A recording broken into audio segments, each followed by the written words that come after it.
Oi, eu sou a Isabela. Eu sou a Flávia. E você caiu no Angu de Grilo. Oi, gente, tudo bem? Boa terça-feira pra vocês. Como vocês estão nesta terça-feira de Brasil? Mais uma semana no Brasil. Vamos sobreviver? Veremos. Quem viver, verá. Temos de sobreviver, né? Nem que seja de ódio. Na força do ódio. Basicamente é assim que tá rolando nos últimos tempos. E aí, gente? Bom, o que temos de temas essa semana, Flávia? Quer apresentar ou quer que eu apresento? Quer que eu apresento? Não, temas... Uma passagem rápida pelo depoimento do general Eduardo Pazuello, ex-ministro da Saúde, a CPI da Covid. Que foi Era babado. o evento do ano, né? Mas, Babado. enfim, frustrou, surpreendeu, tem coisas a dizer. O voto do ministro Edson Fachin, do Supremo Tribunal Federal, relator da ADPF 635, também conhecida como ADPF das favelas, foi o primeiro voto sobre o recurso impetrado pelo conjunto de organizações da sociedade civil e pelo PSB, depois do massacre do Jacarezinho, da chacina, que deixou 28 pessoas mortas, incluindo um policial, o inspetor André Frias. Que falamos aqui, né? Se você está chegando agora, nós já falamos no episódio retrasado sobre a chacina do Jacarezinho, no episódio passado, né? E acho que também retrasado, a gente falou sobre a CPI da Covid. Primeiro antes, né? Falando que seria aberta, seria instaurada a CPI. E no episódio da semana passada, fazendo um resumão das 2 primeiras semanas e meio que antecipando quais seriam, o que se esperava dessa última semana de CPI, que rolou. E aí vamos comentar isso. Nosso último tema vai ser o iceberg, né? Que você está empolgadíssima. Eu estou muito empolgada. Eu tô empolgada, mas tem que falar também, sabe de quê? O quê, meu Deus? A foto, né? Que foto? A foto da semana. Que foto? A foto da semana que passou. Os ex-presidentes Fernando Henrique Cardoso, Luiz Inácio Lula da Silva. Que foto? Eu tava achando que era minha foto com Marte. No Dia das Mães, sabe? Revelei meu filho. Ela só pensa nisso. Claro, o bebê mais lindo do planeta é o meu. Pois é, menina. Não, e pior que o povo no Twitter, vou só fazer esse parênteses, o povo no Twitter parece que o Fernando Henrique falou que votaria no Lula e não seria a primeira vez. Aí o povo, então o Fernando Henrique votou no Lula contra ele mesmo? Fica aí essa dúvida, fica aí esse questionamento. Bom, vamos começar falando de Pazuello, pesadelo? Pesadelo Day? Hashtag Pesadelo Day. Gente, o grande babado. Fernando Henrique votou no Lula em 1989, com certeza, né? Lula e Collor. Não, tudo bem, né? É piada. No mínimo. Piada, não é? Porque naquela época o candidato era o Mário Covas, o candidato tucano. E Mário Covas, inclusive Mário Covas, avô de Bruno Covas, né? Prefeito de São Paulo, que morreu na semana que passou. Muito triste.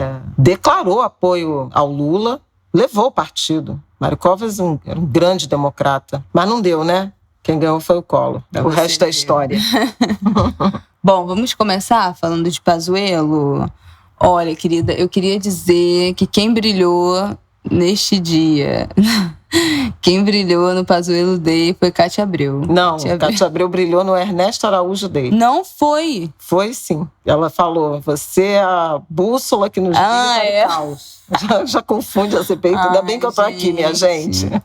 Ainda bem que eu tô aqui. Eu sou mãe. Foi na terça-feira, não foi? Exatamente. Que eu perdi.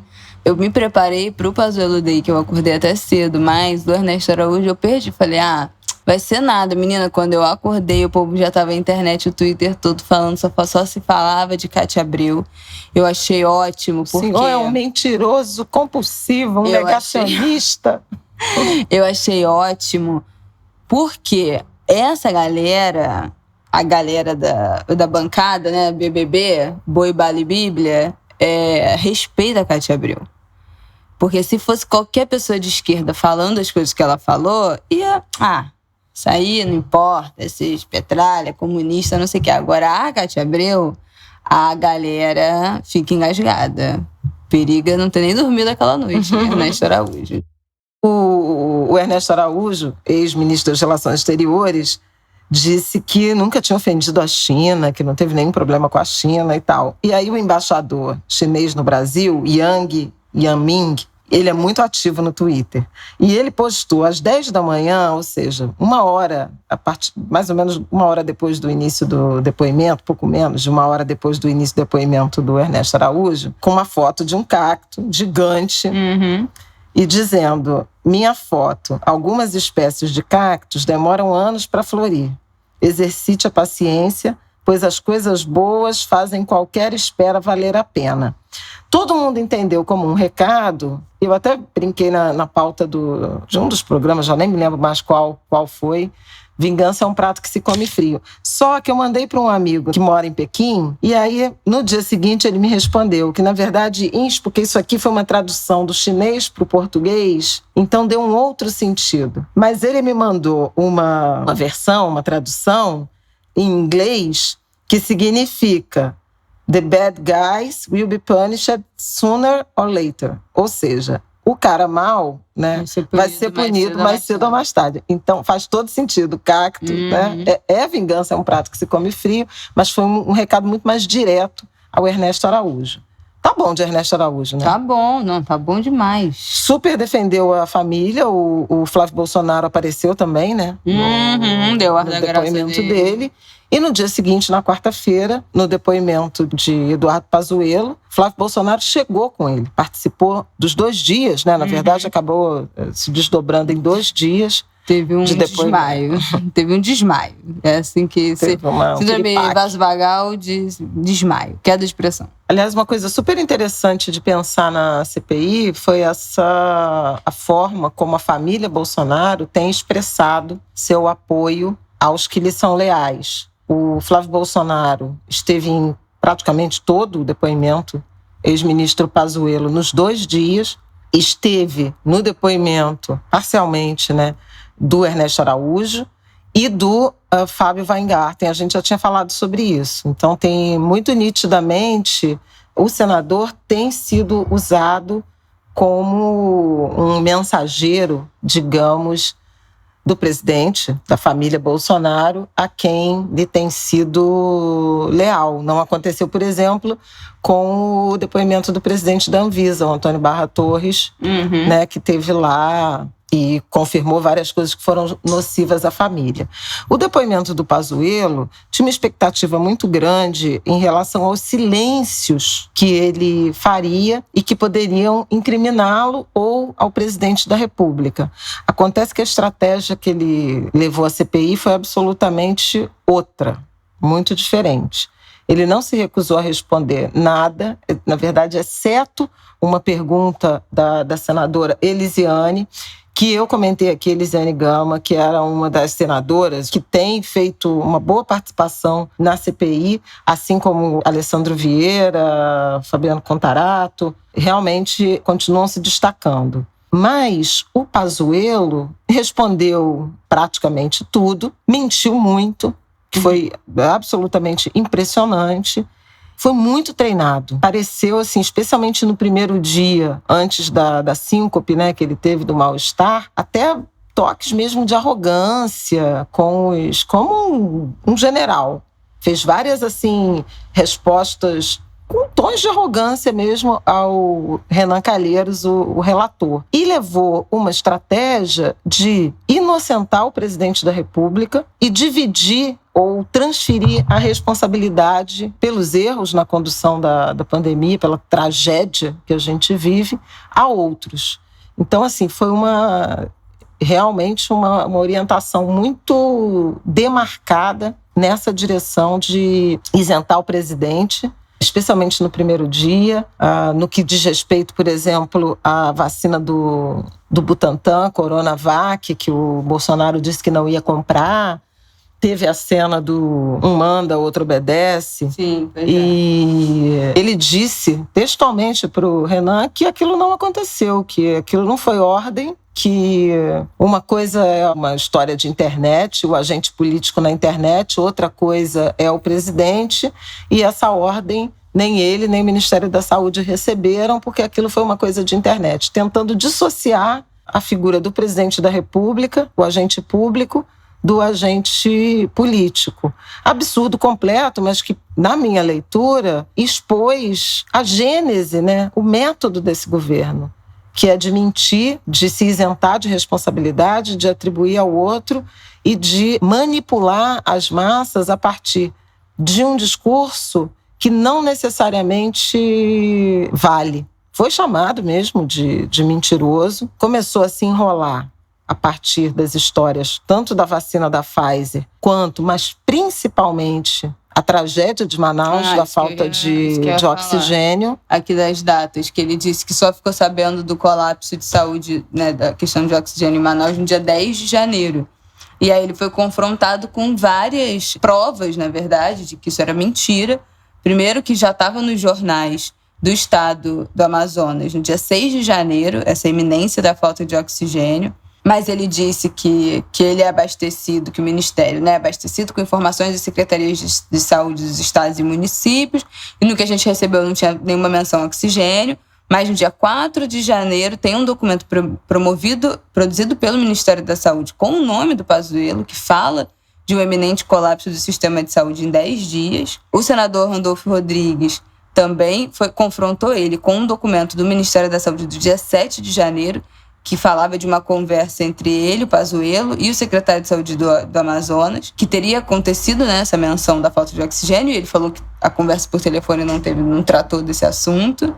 E esse foi até uma hora que o depoimento até foi interrompido, né? Porque os senadores começaram a se inflamar, tipo, você tá mentindo, não é possível, você sabia. E ele falava que a falta de oxigênio só durou 4 dias, né? 3 dias. Durou mais de 10 dias, é só ver o número de mortes, 20 dias. A bancada do Amazonas, né, o senador Eduardo Braga, chegou a se descontrolar mesmo. É esse o relato que a Isabela está fazendo.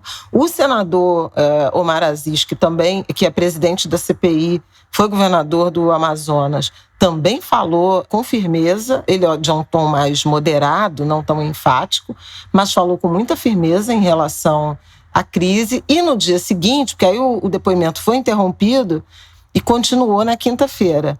E na quinta-feira, o general Pazuello, em que pese ter tentado transferir responsabilidade para o governo do estado do Amazonas e para a White Martins, que é a fornecedora, né, a principal fornecedora de oxigênio, ficou muito nítido, né, essa tentativa, com depoimentos do secretário de saúde do Amazonas. Depois a Polícia Federal dizendo que falou dia 7 de janeiro à noite com o ministro sobre a questão do oxigênio. E o ministro insistindo que só foi informado dia 10 numa reunião. E ele disse, o Pazuello teve a coragem de dizer que pediram apoio logístico no transporte de oxigênio de Belém para Manaus, mas isso não significa ter consciência de que vai ter um colapso. Foi lamentável, né? Responsabilizou a empresa, a White Martins também se pronunciou em nota, dizendo que fez vários alertas ao governo do Amazonas, que era o cliente, né, dizendo de uma demanda inédita e muito alta por oxigênio. E no dia 7 comunicou a gravidade, né, do iminente colapso. Nesse episódio do Amazonas, foram 2 situações em que o Pazuello, embora sua estratégia fosse de isentar o presidente, ele acabou envolvendo. Ele disse que foi de Bolsonaro a decisão de não intervir no Amazonas durante a crise, o colapso sanitário. Então joga no Palácio do Planalto essa decisão. E disse que na contratação das vacinas pelo consórcio, a iniciativa COVAX Facility, da Organização Mundial de Saúde, a decisão de reservar uma cota de 10%, equivalente à imunização de 10% da população, a cota mínima, portanto, foi da Casa Civil, ocupada naquela ocasião pelo general Braga Neto, hoje ministro da Defesa. Então também bota no Palácio do Planalto a decisão de ter podido reservar, que o consórcio você poderia aderir e requisitar de 10% a 50% da população, era o volume de imunizante. E o Brasil optou pela cota mínima, 42 milhões de doses de vacina, podendo ter reservado 205 milhões. Então, assim, foi realmente uma estratégia anti-vacina. Muitos senadores levaram nas suas falas a intenção do governo, que foi de promover a imunidade de rebanho, fazer de Manaus uma experiência de imunidade coletiva, e o que acabou acontecendo foi a variante P1, que hoje domina o Brasil.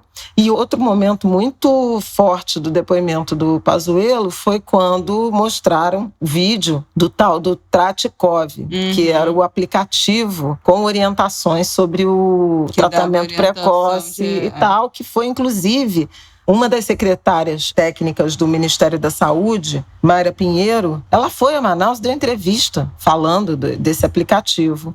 E o Pazuello disse que aquele aplicativo nunca foi lançado, que ele entrou no ar porque o Ministério da Saúde sofreu um ataque de hacker e por isso que o aplicativo entrou no ar. Aí o senador Omar Aziz falou, nossa, esse hacker é muito eficiente, porque ele conseguiu, inclusive, uma entrevista com a TV pública do governo, a TV Brasil, em Manaus. E aí mostraram a entrevista. Então, assim, muito claramente mentiu.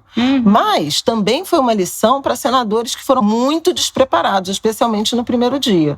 O Renan Calheiros fez um interrogatório muito burocrático, seguindo à risca as perguntas, sem rebater, sem confrontar. E o Pazuello cresceu, inclusive, naquele primeiro momento. A questão é que as evidências são tão robustas que não deixam muito espaço para dúvida do que foi aquela tragédia de Manaus. Agora, a semana que entra, teremos o depoimento dessa técnica, Mayra. Ela pediu e conseguiu o direito parcial ao silêncio, não responder sobre perguntas feitas entre dezembro e janeiro, que é exatamente a crise de Manaus. E tem a expectativa também do depoimento do secretário executivo, quer dizer, o sub do Pazuello, Elcio Franco. Ele está previsto para depor na quinta-feira, mas no fim da semana passada havia informações de que ele contraiu Covid. Então, quarta-feira a CPI vai votar se traz o Pazuello de volta, né? Isso. Vai ser convocado. Quarta-feira também tem uma sessão de votação de requisições. Para voltar, para explicar aí, se reexplicar, dado que basicamente só mentiu. Enfim, um pequeno resumo, né, do que foi esse depoimento, que estava sendo tão esperado, e só recheado ainda mais de evidências de todo o desgoverno e toda a política de deixar os brasileiros à deriva, né? Mas é muito impressionante o que a CPI até aqui, quer dizer, não teve relatório ainda, né? São 3 semanas de interrogatórios, mas o que já apareceu de documentos, de trocas de mensagens. No fim da semana também uma notícia de que a Pfizer mandou 10 e-mails que ficaram sem respostas em relação à venda das vacinas. E, puxa vida, a proposta inicial era de entregar 1 milhão ou 1,5 milhão de doses já a partir de dezembro, ou quando saísse o registro, né, a autorização de uso pela Anvisa. Então, entre dezembro e janeiro, o Brasil poderia ter recebido já Sim, o primeiro 1 milhão de doses, já teriam sido vacinados profissionais de saúde. Eventualmente, a gravidade da crise de Manaus, né, você poderia ter feito uma ação, uma política pública, né, de uma vacinação em massa em Manaus, e continuaríamos recebendo. O que aconteceu foi que o primeiro lote de vacinas da Pfizer só chegou ao Brasil, 1 milhão de doses, em 29 de abril. Então foi praticamente ontem, né, gente? Não tem nem um mês. Exatamente. Virão mais. Agora já tem mais de 100 milhões de doses contratadas, mas faria muita diferença, né? A gente perdeu muito tempo e muitas vidas teriam sido salvas, né? Se você pensar que março e abril foram os meses de maior letalidade da pandemia. Se você pensar que a vacina da Pfizer tem uma eficácia alta, então, se ela fosse aplicada nesse conjunto de pessoas, quer dizer, salvar 500 mil brasileiros já faria toda a diferença, né? E daí em diante. Então, é muito triste isso que a gente está vivendo. E agora, às vésperas de uma terceira onda, com uma imunização que se aproxima, está em torno de 10% só da população, com 2 doses. Na sexta-feira, eu vi uma imunologista dizendo: vamos parar de dar esse dado de 40 milhões de vacinados, porque primeira dose não é vacinado, não é imunizado, entendeu? Sim. Primeira dose é o início de imunização. Então, você não pode considerar que 20% da sua população está vacinada se somente 10% tomaram as 2 doses da vacina. Muita gente. Está faltando vacina Coronavac para a segunda dose. Tem uma subrepresentação ou participação dos idosos, né? Os dados na sexta-feira falavam de que só 4 em cada 10 idosos voltaram para a segunda dose, então um descontrole completo do plano de vacinação. Aliás, quem estiver aí nos ouvindo, né? Parentes idosos, vizinhos, conhecidos, fazer esse esforço de lembrar, de tentar ajudar, levar. Tem alguns municípios que tá uma bagunça. Que não tem, né, família perto. Então, a família trabalha durante a semana, não tem vacinação aos domingos, né, que é um absurdo. A vacinação acontece em horário comercial e aos sábados, mas sábado é dia comercial para muita gente. O comércio abre, o transporte funciona normalmente. Então, muita gente trabalha normalmente no sábado e domingo, não tem vacinação. Então, se você tiver vizinho, gente da sua vila, da sua comunidade, do seu prédio, enfim, idoso que você puder perguntar, oi, você foi tomar a segunda dose? Às vezes os idosos nem sabem, né, que precisa tomar, esquece, a cabeça já não é mais a mesma. Vamos tentar, né, fazer esse esforço aí coletivo para essa vacinação, porque muitos não voltaram mesmo. E é muito perigoso, né? Especialmente para os idosos. E protejam-se, né, gente? Porque a terceira onda já está sendo anunciada aí. A vizinha, a cepa indiana já foi identificada no Maranhão. Pois é. Muito provavelmente também já está no Sul, no Rio Grande do Sul, né? Porque já foi identificada na Argentina. Tem uma possibilidade de Ceará também confirmar um caso. E a gente sabe que quando confirma um caso, já está no território. A gente tem uma dificuldade enorme com testagem, com rastreamento. O Maranhão está tentando fazer um trabalho importante de rastreamento e testagem de todo mundo que teve contato com os marinheiros, né? Não marinheiros militares, né? Mercantes, que chegaram no navio, que saiu do Marrocos, eu acho, e tinha pessoas contaminadas com a cepa indiana. Então, assim, todo cuidado é pouco, porque as cidades liberaram geral. Então, assim, se a gente não for responsável, especialmente quem não se imunizou, mas quem se imunizou também, né? Porque ninguém está livre da doença e não está livre de transmitir, como vocês bem sabem do nosso caso aqui. Próximo assunto, Isabel. Próximo assunto, vamos para... Gente, qual era o nosso próximo assunto? O iceberg. A DPF. A DPF. Deu um branco. Socorro, Brasil. Bom, gente, trazemos boas notícias aqui. Bom, é aquilo, né? As notícias são boas. Agora, se a implementação, se o resultado disso, se o mundo vai mudar, aí já é exigir demais, Mas qual é a questão? Você quer introduzir a DPF, eu falo os tópicos? Sim, eu acho que vale a pena fazer uma memória. A DPF 635 é ação de descumprimento de preceito fundamental. Ela foi impetrada no fim de 2019 por conta daquela política de segurança atirar na cabecinha de Wilson Witzel. Foi um questionamento do PSB em relação à violação de direitos constitucionais a partir de um aumento muito expressivo das mortes decorrentes de intervenção de agentes de Estado. Já falamos aqui, mas sempre vale repetir, 2019, o primeiro ano de Wilson Witzel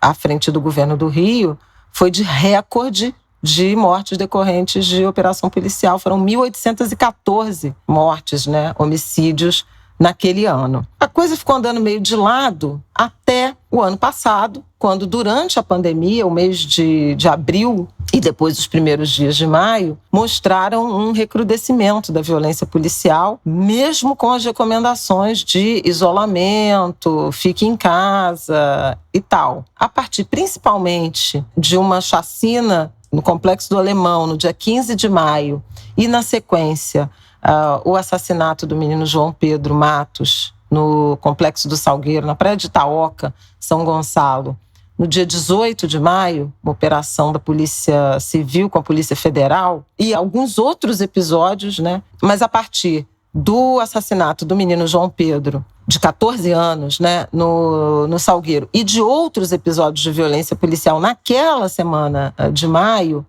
houve, então, uma segunda provocação ao Supremo, pedindo uma cautelar em relação a esse momento de pandemia e a violência das forças de segurança do Estado. No dia 5 de junho, o ministro Edson Fachin, que era o relator, determinou a suspensão das operações policiais nas favelas durante a pandemia, salvo em casos de absoluta excepcionalidade, isso com as aspas, né, texto dele. No início de agosto, o plenário do Supremo Tribunal Federal confirmou essa decisão e determinou que o Estado do Rio de Janeiro tinha que elaborar um plano de redução da letalidade policial. Assim foi. O Wilson Witzel caiu, o Cláudio Castro assumiu e nós já falamos sobre isso, como a violência policial vem aumentando desde outubro, mas principalmente desde a virada desse ano.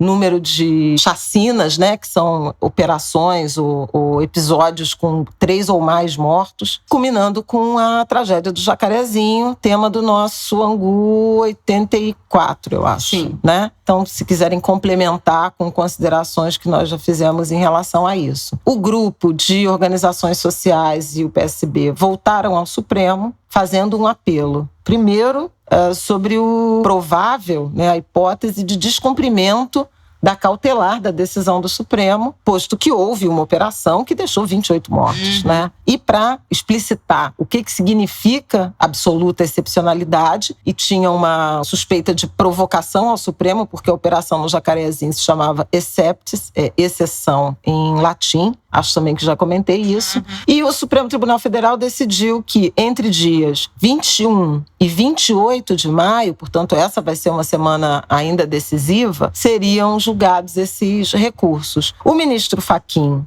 que em abril, meados de abril, tinha protagonizado uma audiência pública, 2 dias de audiência pública com familiares de vítimas, pesquisadores, acadêmicos, também falei no Angu de Grilo sobre esse encontro histórico, ele falou de um espaço de escuta, lembra disso?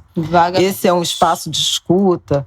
E à meia-noite, na virada do dia 21 de maio, ele liberou o voto, um voto que tem 71 páginas. Muito bonito. Ele acolheu todos os pedidos dos autores da ação, fez referências muito fortes à democracia. Eu quero destacar, a Isabela vai falar detidamente das medidas, mas ele abre agradecendo a familiares das vítimas, a pesquisadores, a professores, a organizações da sociedade civil que participaram da audiência pública, lembrando da relevância das instituições policiais. Se há maus policiais, não significa que Polícia Civil e Polícia Militar são instituições necessárias, importantes para o Estado brasileiro, para a democracia. Acena, portanto, para um ambiente de diálogo entre instituições, sociedade civil, acadêmicos, né? Um debate que está interditado no Brasil, infelizmente, nesse momento. E lá adiante, ele tem uma frase muito bonita que eu quero ler para vocês.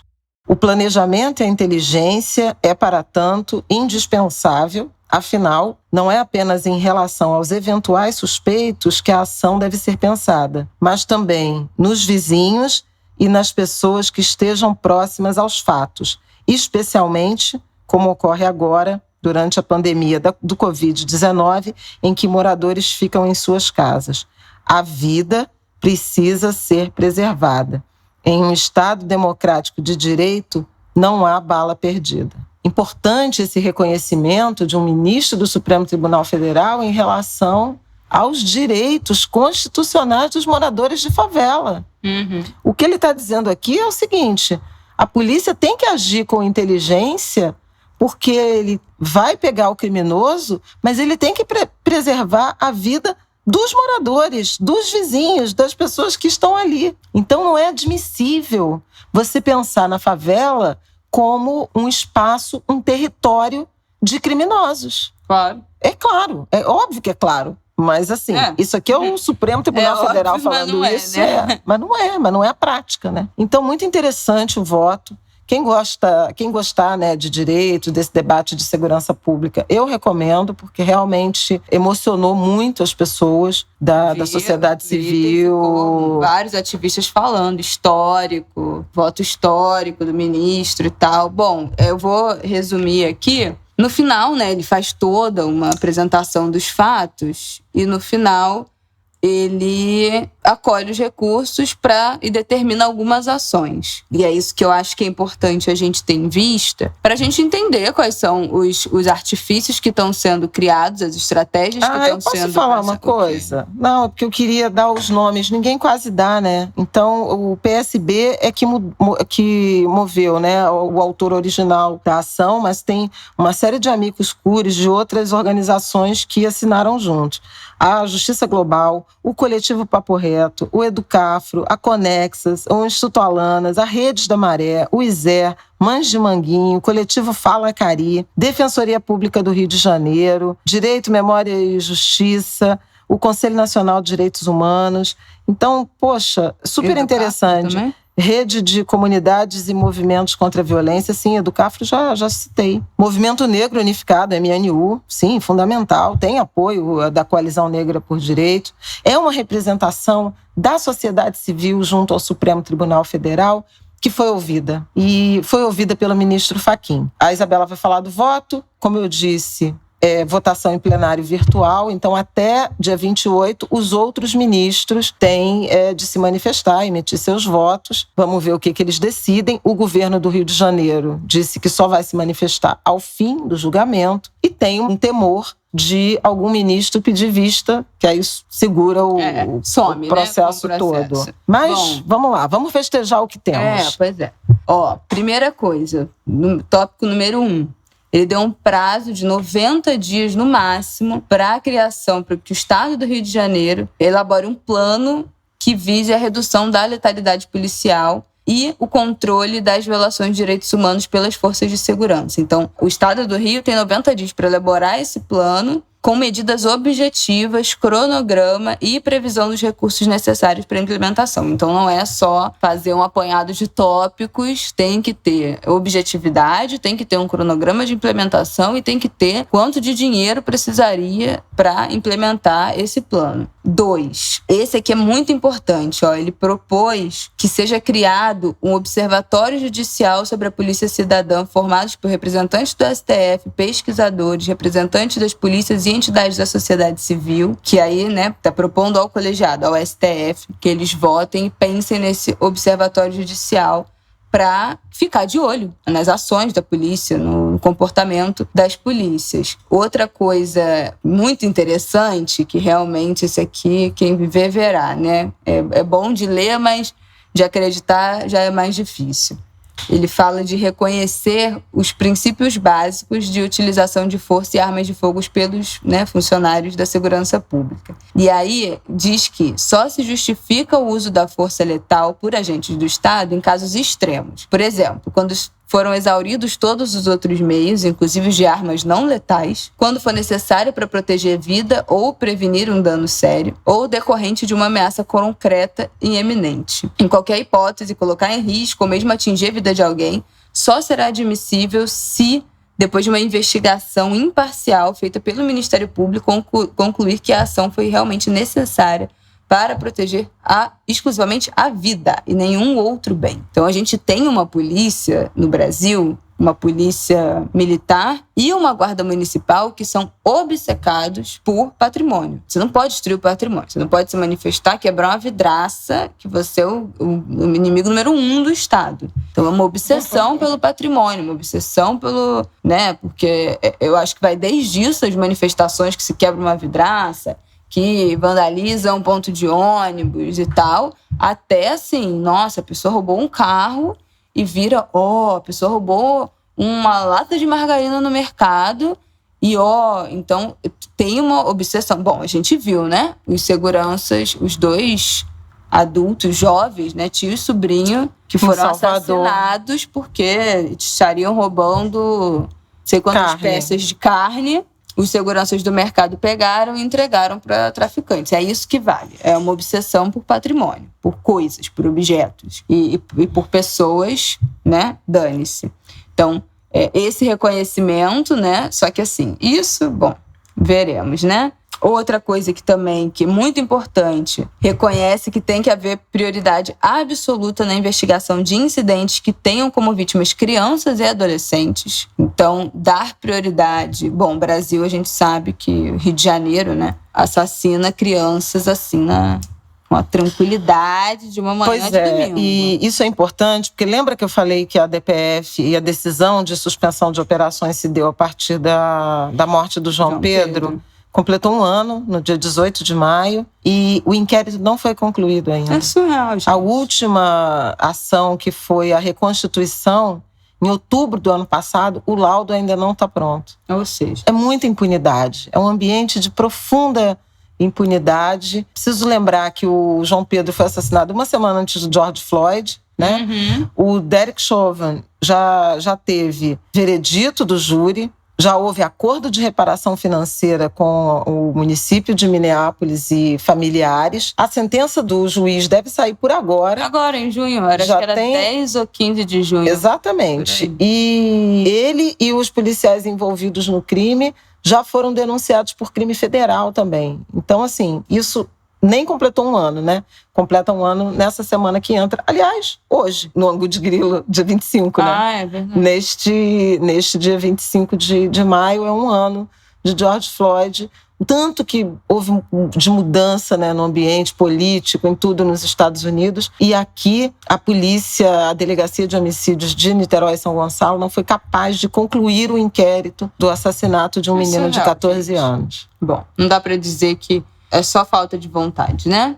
Não dá para dizer que é mais nada, além disso. Fala também de suspender o sigilo dos protocolos de atuação da Polícia do Estado do Rio de Janeiro. Então, vamos ver se a Polícia do Estado do Rio de Janeiro tem um protocolo, né, de ação, um mapa, umas instruções, uma forma padrão de como eles deveriam agir, a conferir. Porque esse protocolo também já tinha sido reivindicado naquela ação civil pública famosa da Maré. Estou te interrompendo, para quem não é do Rio e está pensando, eu não sou do Rio, isso aí só diz respeito ao Rio de Janeiro. Isso pode ser um aceno do Supremo Tribunal Federal que pode ser referências para políticas de segurança do Brasil todo. Abre jurisprudência, né? Abre uma janela de debate, de engajamento do Supremo Tribunal Federal, que é super importante e que não vai valer só para o Rio de Janeiro se isso efetivamente avançar. Por isso a nossa ênfase em tratar dessa pauta aqui também no Angu. Sim, gente, e o resto do Brasil não está imune, né, à violência policial, o conflito armado, né? Então, assim, ter essa base legal, principalmente respaldada pelo Supremo, né, que é nacional, né, não é um órgão estadual do Rio de Janeiro que poderia ou não implicar em outros estados. Não, Supremo. Para replicar essa decisão, essa demanda para outros estados, é muito mais fácil, né? Já é o caminho. Então, acho que vale muito a gente saber o que está sendo pensado para o Rio de Janeiro, que é um expoente na violência, né, urbana. Então, assim, é uma decisão que fala do Rio de Janeiro, que é um estado mais violência urbana, eu diria, e mais complexo, né, nesse quesito da violência, porque tem facção, tem milícia, tem conflito com polícia, tem várias facções, enfim, é uma temática muito complexa, mas que pode ser replicado para outras realidades, porque o Brasil é um país de excessos, né, na força policial, de todo modo. Outra coisa muito importante desse documento, que ele determina alguns pontos sobre buscas domiciliares de segurança por parte, né, das forças de segurança, porque a gente sabe que polícia em favela mete o pé na porta, entra, joga tudo no chão, muita denúncia de levar dinheiro de morador, levar bens de moradores embora, e sem mandato, e qualquer hora do dia ou da noite, não importa se tem gente em casa, se não tem, as pessoas chegam e tá a casa toda revirada. E aí ele faz alguns pontos, ele pontua algumas diretrizes. Se, no caso de a força policial estar com mandato judicial, ele deve ser cumprido somente durante o dia. Então, não deveria ter busca e apreensão, né, de pessoas, enfim, ou de provas e tal, durante a noite com mandado policial, somente durante o dia. E isso é uma coisa que já existe, né? Que há violações, exatamente, apenas reforçando, né? Quando feita sem mandado judicial, deve estar lastreada em robustas evidências de flagrante, mas não admitindo denúncia anônima, porque isso é um artifício da polícia, né? O tempo todo. Não, foi informação de denúncia anônima, era flagrante, não tinha como, despedir mandato, tem que entrar. Então, chamado a inteligência, né? A inteligência policial. Que é rara, no caso. O pedido de obrigatoriamente disponibilizar ambulância em operações policiais, planejar a disponibilidade de ambulâncias nessas operações que são planejadas, em que haja possibilidade de confronto armado, porque a diferença que faz, se uma pessoa é baleada, você ter um suporte de ambulância imediato para socorrer aquela pessoa, que a gente sabe que não é uma realidade. Não, no Jacarezinho, foram levados no Caveirão. Além de ter sido alteração da cena do crime, né? Porque muitos já estavam mortos, mas ainda assim não tinha que ter um suporte. E um policial também que foi baleado. Sim, né? É o de praxe, assim. Não há nenhuma assistência ainda em casos, né, de quando é criança, de quando é alguém que nem a polícia consegue argumentar que tenha envolvimento com o tráfico, eles acabam jogando no camburão e levando para o hospital de qualquer jeito, sem suporte, sem assistência médica, e chega lá e joga de qualquer jeito.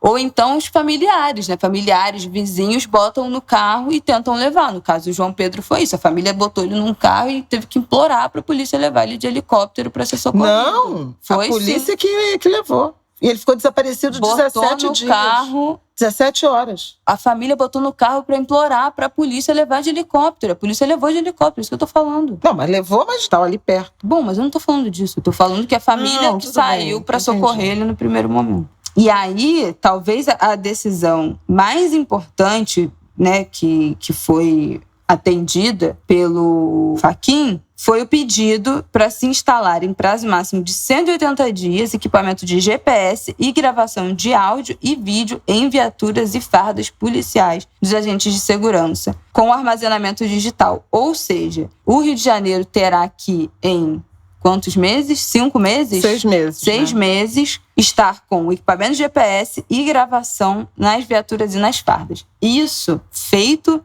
de forma adequada, com gravação remota, né? Automática, arquivo de salvamento remoto em nuvem, não que o policial possa pausar, deletar ali na hora.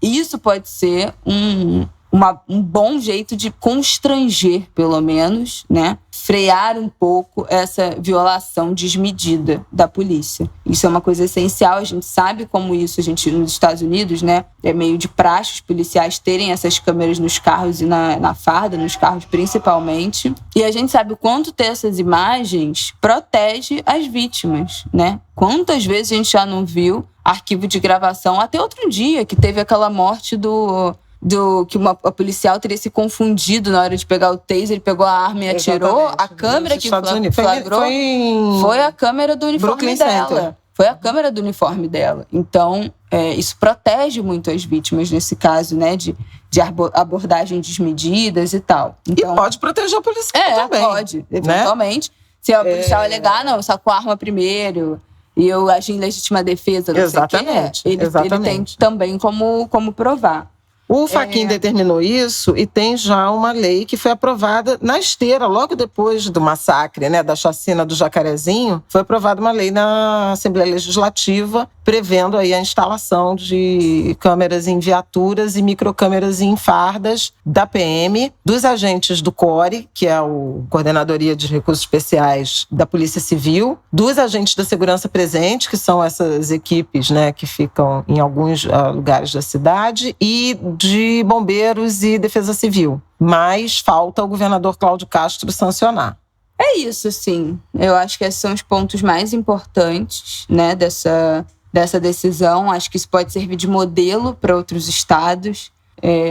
de modelo também para estudo. A gente tem sempre essa sensação de como que a gente pede, né? Tipo assim, tá tudo um caos, é violação atrás de violação. Como é que a gente começa a controlar? Quais são os pontos que a gente pode reivindicar, né? Nos nossos estados, para a polícia dos nossos estados. Eu acho isso um exemplo, assim, desses pedidos que foram elaborados por essas entidades da sociedade civil, de pontuar essas violações e como a gente consegue frear isso. Então, violação do domicílio não dá. Quais são as regras? O que pode? O que é aceito? Não dá para não ter câmera, não dá para o policial agir sem monitoramento e deixar as vítimas sem essa proteção também do monitoramento. Não dá. Então, isso é uma coisa importante.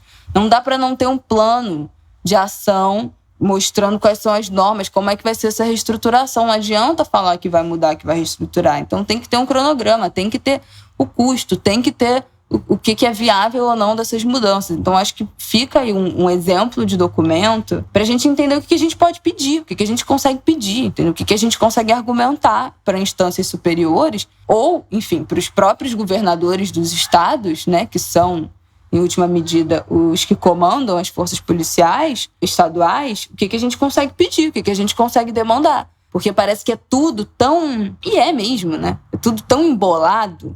Quando começa uma violação e acaba outra, né? Uma sucessão, é uma cama de gato tão complexa que a gente fica meio perdido, assim. Mas dá para lidar com isso um pouco ponto por ponto, né? Agindo ali objetivamente em alguns pedidos. Acho que fica esse ensinamento desta DPF e desse voto do Fachin. Bom, a última coisa que a gente queria falar é do iceberg, não é isso? Pois é. Gente, olha, soltou um iceberg na Antártica de 170 quilômetros de comprimento. O tamanho do iceberg é 3 vezes o estado de São Paulo. Então, assim, queridos, é babado, é o aquecimento global, não se sabe o que vai acontecer. Parece que a grande preocupação é que ele está à deriva, né? Mas que a grande preocupação não seria ele bater em nada, a princípio, porque é muito grande, óbvio. É o maior do mundo, né? O maior do mundo. 4.320 quilômetros quadrados de gelo a flutuar. Que isso dá 3 vezes o tamanho do estado de São Paulo. Pois é, o Ariel, nosso correspondente, aliás, aniversariante da semana também, ele fez aniversário domingo, parabéns, Ariel. Hoje, 25, aniversário da Mirelle, seria aniversário da Rogéria. Tem um monte de aniversariantes geminianos. Ah, já virou, gente. Geminianos. Nossa Rita Lamosa, minha amiga querida, fez dia 22, dia de Santa Rita. Dia 27 tem Simone Barreto, também ouvinte, Anguler. Que mais? Meu amigo Iveson também. Maria de Médicis é do dia 25. Iveson é do dia 25. Meu afilhado Luíde é do dia 26. Olha quantos. Passada. Mas o iceberg que soltou, e a grande preocupação não é bater exatamente num pier, ou num atracadouro, num país, numa embarcação, porque é muito grande, então se movimenta muito devagar. Mas tudo indica que ele vai se quebrar em outros pedaços menores à medida que ele for avançando, saindo da Antártica, começar a navegar em águas e temperaturas mais quentes, ele vai começar a derreter e vai se quebrar em blocos menores. E a preocupação é, com ele derretendo, perto de outras áreas, ele eleve o nível do mar. E aí, sabe Deus, né? Porque já tem ilhas sumindo, já tem praia sumindo, já tem cidade sumindo, com o nível do mar aumentando. Então, essa aí é uma preocupação. Mas um iceberg gigantesco. Gente, não dá para imaginar. 3 vezes a cidade de São Paulo. Falei 4.320 quilômetros quadrados, né? São Paulo, a cidade de São Paulo tem 1.521. Então, 3 vezes São Paulo. Surreal. O Ariel disse que era a soma de São Paulo, Rio, Salvador, Recife e Fortaleza. Ou seja, é uma coisa assim gigantesca. Vale a pena acompanhar e vale a pena também refletir sobre os negacionistas do clima, né? Uhum. Esse é um problema real, né? E gravíssimo. Então, mais aí uma evidência. Teve FHC e Lula, que divulgaram uma foto, né? O Lula divulgou na sexta-feira 21 a foto. Aliás, os dois usando máscara PFF2 e toquinho de mão. Nada de terror do MS aqui, não. Pois é, ao contrário, né, de certos presidentes. Pessoas. Tiveram um almoço na casa do ex-ministro Nelson Jobim, que durou 3 horas, e discutiram cardápio democrático. E me parece, o povo do PSDB e o partido ficou muito desapontado com o que considerou que pode ser uma admissão de falta de competitividade, né, do PSDB nas eleições de 2022, porque Lula já é candidato. Mas o Fernando Henrique fez uma nota dizendo que não, que aquilo era um debate democrático, que ele está com o partido dele e que, se o partido não for ao segundo turno, ele votará em Lula ou em qualquer um que esteja contra Bolsonaro. E eu achei importante, sabe?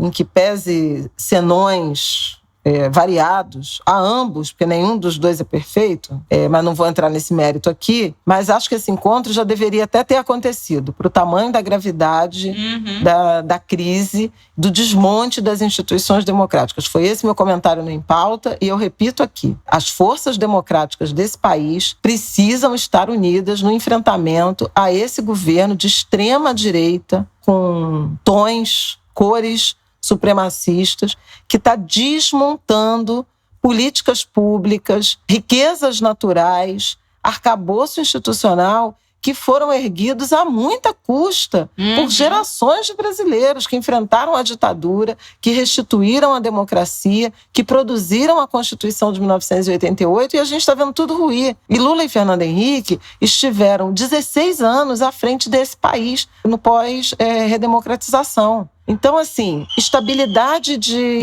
preços. O Fernando Henrique foi presidente 8 anos e o Lula foi presidente 8 anos. Depois teve a Dilma. Eles dois.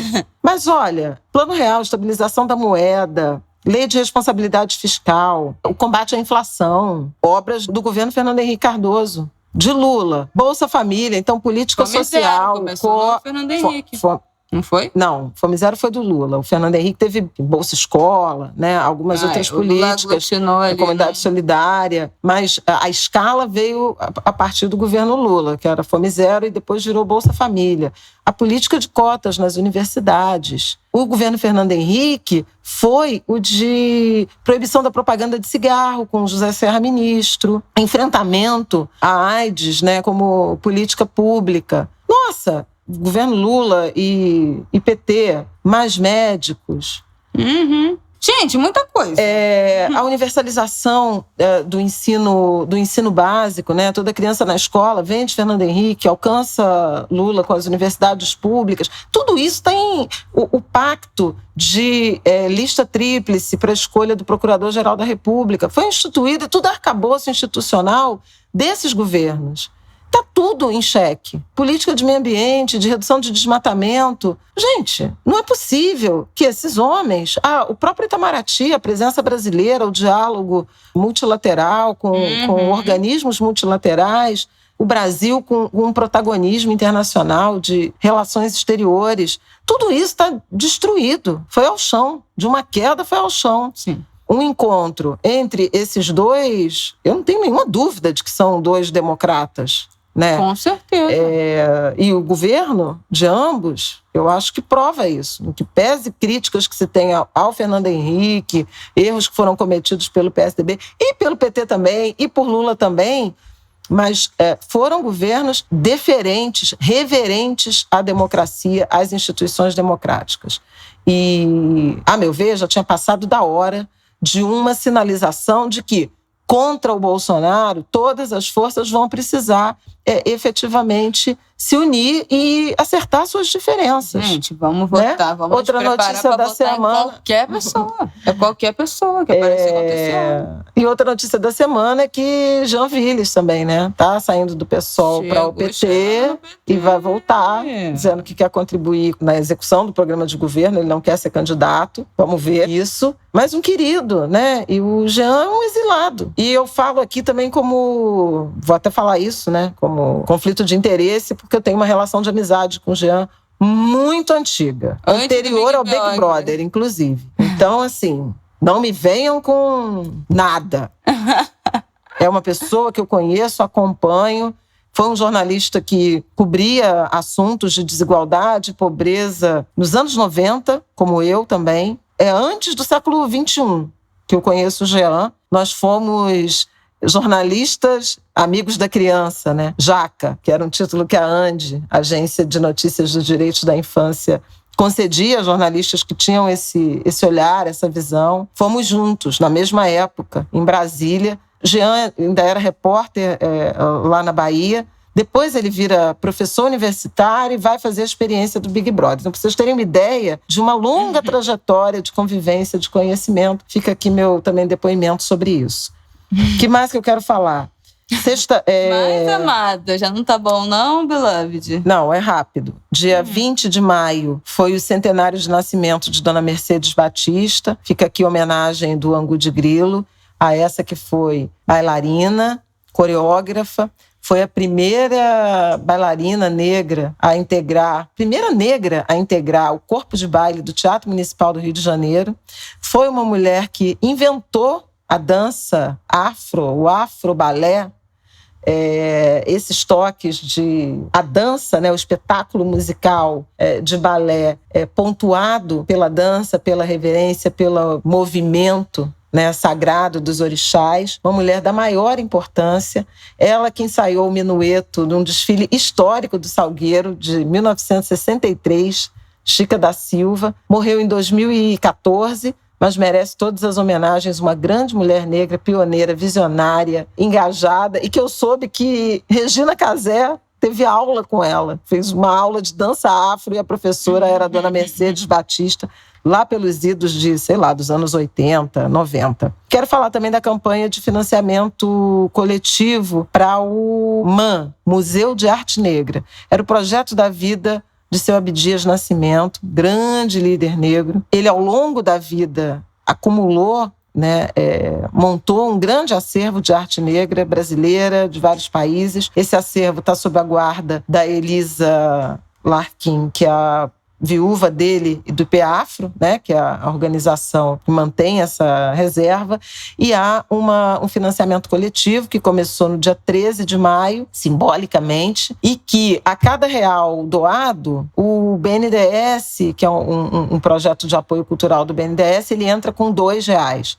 Portanto, super importante quem puder fazer essa contribuição. Ótimo, uma iniciativa, sim, muito bonita. Todo mundo conhece o Oxóssi, a bandeira brasileira que Abdias fez, a releitura da bandeira brasileira. Se vocês não conhecem, recomendo. Isabela, bota um link. Abdias, que foi, além de político, líder do movimento negro brasileiro, artista plástico, ator, dramaturgo. Ele criou o Teatro Experimental do Negro. É uma riqueza, uma joia brasileira. Vale muito a pena. Nos deixou em 2012, se não me engano. É isso, gente. Angu de Grilo, muitos assuntos. Misturamos tudo, como sempre. Que bom, a essência desse podcast. Estamos de volta na semana que vem. Atenção, de novo na CPI essa semana. Vamos ver se Eduardo Pesadelo vai voltar na semana que vem. Nos próximos dias. E estamos por aqui, viu? Um beijo, se cuidem. Cuidem-se bem, máscara, higienização, não aglomerem. Fiquem bem, fiquem vivos, vai passar. Vai passar. Dica de leitura, Continuo Preta. A história de Sueli Carneiro por Bianca Santana. É o livro do mês. Beijo, me liga. Um beijo.